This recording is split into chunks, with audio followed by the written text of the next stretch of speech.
ইবাদতকে কবুল করে নিয়েছি। সুবহানাল্লাহ, জোরে বলেন। শেখ খাদিজার ইন্তেকালের সময় ফাতেমা কান্না করে, জবান দিয়ে কোনো আওয়াজ বের হয়নি। মা বোন যারা বসে আলোচনা শুনতেছেন, মা কেউ যদি মারা যায় খবরদার বিলাপ করে কান্নাকাটি করবেন না। আল্লাহ মা বোনদের হেদায়েত দান করে, জোরে বলেন আমিন। এইবার শয়তান ডেকে বলে, আল্লাহ অনেক কিছু পরীক্ষা করে দেখলাম, তোমার আইব তো তোমার জিকির ছাড়ে না, দেহটা ভালো আছে তো এই জন্য আপনার জিকির করে, অসুস্থ হইলে আপনাকে ভুলে যাবে। আমার আল্লাহ ডেকে বলে, ইবলিস, শয়তান, আমার আয়ু অসুস্থ হলে আমাকে ভুলে যাবে না। বলে আল্লাহ তাহলে পরীক্ষা নেওয়ার জন্য একটু অসুস্থ হওয়ার সুযোগ করে দেন। ভালো করে বোঝেন। আমার আল্লাহ বলে, যা, সুযোগ দিলাম। এইবার আল্লাহর পয়গম্বর আইয়ুব আলাইহিস সালামের দেহের ভিতরে ঘা দেখা দিল, ঘা, পুরোটা শরীর অসুস্থ, এক নয় দুই নয় 18 বছর আল্লাহর পয়গম্বর অসুস্থ। সুবহানাল্লাহ বলবেন। কত বছর? তারপরে প্রিয়তমা স্ত্রী রহিমা তার খেদমতে নিয়োজিত, স্বামীকে ফেলায় যায় না। এখন তো আপনি আমি যদি 6 মাস অসুস্থ থাকি, 1 বছর অসুস্থ থাকি, বইয়ের যে মেজাজ, কথা কন না কেন? কোন স্বামী যদি 6 মাস 1 বছর অসুস্থ থাকে কি মেজাজ দেখায়, দেখেন না? ওষুধটা খাও, খায় একটু উদ্ধার করো, মরণের রোগ হয়েছে, মরেও না, আছে না নাই? ঔষধও খাওয়ায় আবার মরণের দোয়া করে, এরকম আছে না না? আরে ভাই, 18 বছর তো দূরের কথা, এখন যদি আপনি আমি 5-7 বছর অসুস্থ হয়ে হাসপাতালে পড়ে থাকি, এখনকার যে ডিজিটাল মহিলা আর ডিজিটাল মা বোন, দেখবেন 6 বছর পর সুস্থ হয়ে আপনার বউ আর একটা স্বামীর সংসার করে 4টে বাচ্চার মা হয়ে গেছে। এখন আর 18 বছর সেবা করা রহিমা সুন্দরী পাওয়া যাবে না। কথা কন, রাগ করতেছেন আপনারা? করেন, কোনো সমস্যা নাই আমার ভাইয়ারা। একদিন শয়তান রাস্তার মধ্যে রহিমাকে আটকায়া যুবকের সুরতে ধোকা দিয়া বলে, রহিমা সুন্দরী, অসুস্থ স্বামী আইয়ুবের সেবা করে কি লাভ? নিজের জীবনটা উপভোগ করার জন্য আরেকটা বিয়ে করো। কি করো? আরেকটা বিয়ে করো। এই কথা শোনার পর পয়গম্বরের স্ত্রী যা বলে, স্বামী আমার, রাস্তার মধ্যে একটা যুবক আমাকে ডেকে বলে, অসুস্থ স্বামীর সেবা করে কি লাভ, তুমি আরেকটা বিয়ে করে নাও। এই কথা স্বামীর কানে যা পৌঁছায়া দিলেন, আল্লাহর পয়গম্বর আইয়ুব আলাইহিস সালাম ডেকে বলে, বিবি রে, ওইটা কোনো যুবক না, ওইটা হলো ইবলিস, শয়তান। যুবকের সুরতে একজন বিয়ের কথা বলে, সেই কথা স্বামীর কানে পৌঁছায়া দেয়। এখনকার মা বোনেরা যদি যশোর বাস স্ট্যান্ডে কোনো যুবকের সাথে দেখা হয়, সেই গল্প কি এসে স্বামীর কাছে করে না? পারলে ওর মোবাইল নাম্বার নেই, স্বামী বাড়িতে না থাকলে সারাদিন কুটুর কুটুর করে ফোনে কথা কয়, এরকম আছে না? না, আল্লাহ মা বোনদের হেদায়েত দান করে, জোরে বলেন আমিন।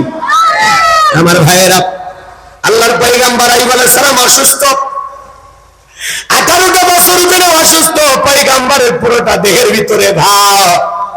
এরপরে পয়গম্বর আল্লাহর জিকির বন্ধ করেন।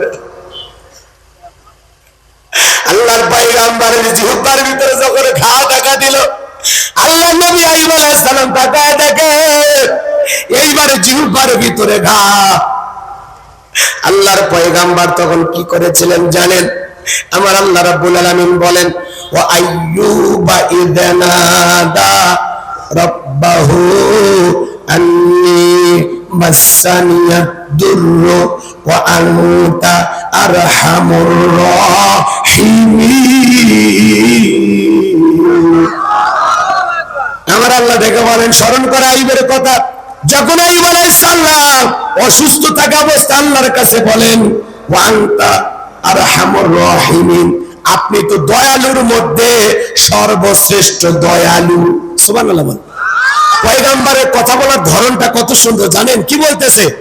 ওয়া আনতা আরহামুর রাহিমিন, আপনি দয়ালুর মধ্যে সর্বশ্রেষ্ঠ দয়ালু। সুবহানাল্লাহ বলেন।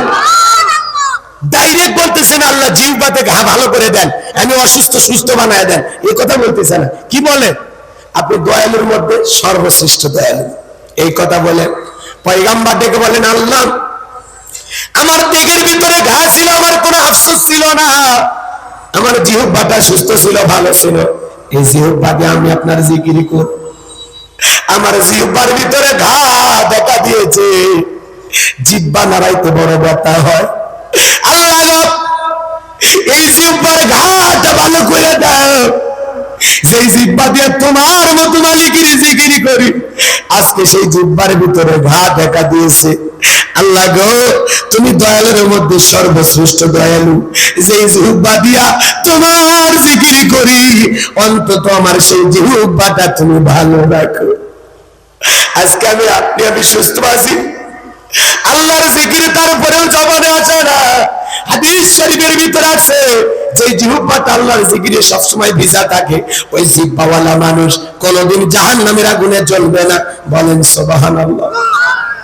আমার ভাইয়ের, আল্লাহ তাআলা আসমান থেকে জিবরাইলকে পাঠিয়ে দিলেন, হে জিবরাইল, আমার বন্ধু আইয়ুব পরীক্ষায় পাস করেছে, আল্লাহু আকবার বল, যা যা আমার পয়গম্বরের জন্য গোসলের পানির ব্যবস্থা করে দি। পয়গম্বর পা দিয়ে আঘাত করলেন, পানি বের হয়ে আসলো, সেই পানি দিয়ে গোসল করলেন। আগের চাইতে আল্লাহ রাব্বুল আলামিন আগের চাইতে বেশি সৌন্দর্য আইয়ুব আলাইহিস সালামকে দান করলেন। বলেন সুবহানাল্লাহ। ধন দৌলত টাকা পয়সা যা কিছু সবকিছু আল্লাহ তাআলা আগের মতো দ্বিগুণ বানায়া ফেরত দিলেন। বলেন সুবহানাল্লাহ। এই জন্য ওয়াসাবিরিনা আলা মা আসাবাহুম, সবর করলে, বিপদ আপদ মুসিবতে ধৈর্য ধারণ করলে আপনার ধৈর্যের পুরস্কার দেবেন কে? আল্লাহ। জোরে বলেন, ধৈর্যের পুরস্কার দেবেন কে? আল্লাহ। সবরকারী ধৈর্যশীল বান্দা হতে কারা কারা রাজি হাত তোলেন? লিল্লাহি তাকবীর। আল্লাহ আমাদের কবুল করেন, জোরে বলেন আমিন।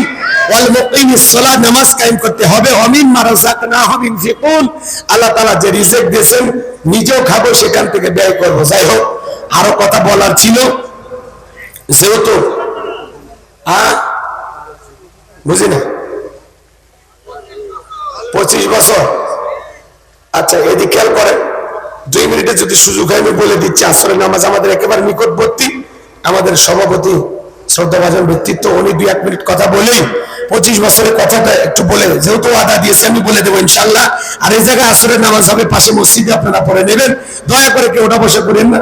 এখন সভাপতি মহোদয় একটু কথা বলবেন। يا نفس إن لم تغفري لا تجزعي